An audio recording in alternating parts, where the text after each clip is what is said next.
I'm going to bring the conversation back to what I continue to believe are the most current issues, and that is home foreclosures and lending to businesses. I have been a believer from the beginning that when we started this process on dealing with the recession and dealing with the banking crisis, I think you and others said we need to deal with both.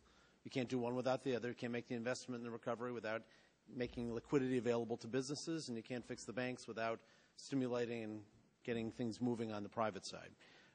What I also believe, and I support your positioning, that we're going to have a slow, maybe a little bumpy recovery, but it's probably moving in the right direction. And what our goal, of course, as people in the public and private side, is to mitigate or reduce the amount of time it takes for the natural cycles to work their way through.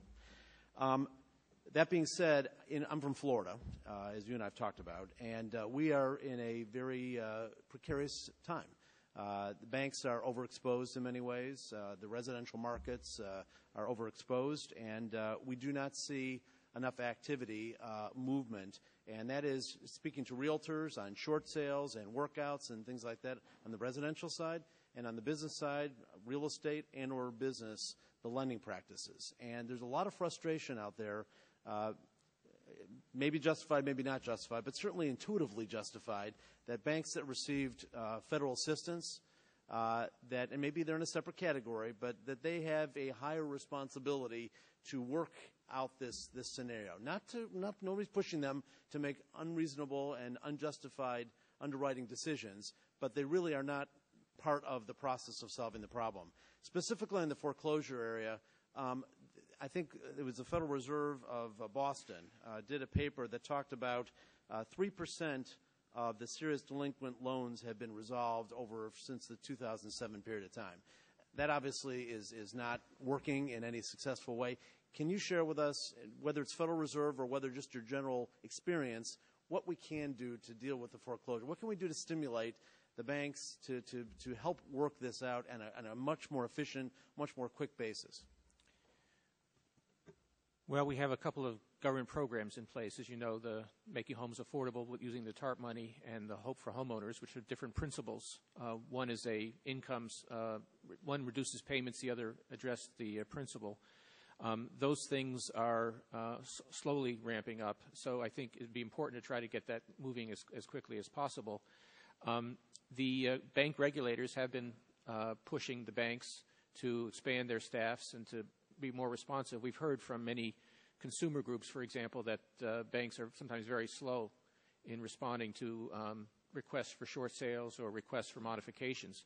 So I think it's very important that the banks increase their capacity and move as quickly as possible to take advantage of these programs or other ways of working out borrowers and avoiding preventable foreclosures. I agree, but what can the Federal Reserve do, if anything, or through your relationships with FDIC or others? Well, the Federal Reserve doesn't oversee too many of the big servicers who have large numbers of these mortgages, but we are working with our fellow bank regulators.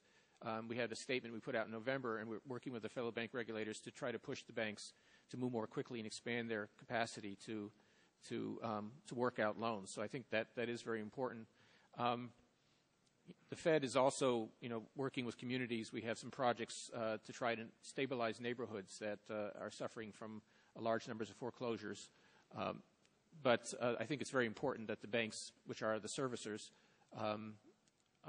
get involved as quickly as possible to work with these borrowers. On the short sale issue, that is something that we had been told a while back there was going to be a streamlined process, which banks would have a uniform process, uniform documentation, could move a lot quicker.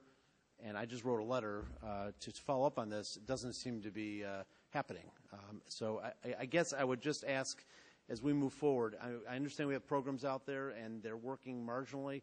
We just have got to ramp this up in terms of voice, substance, and effort and do that.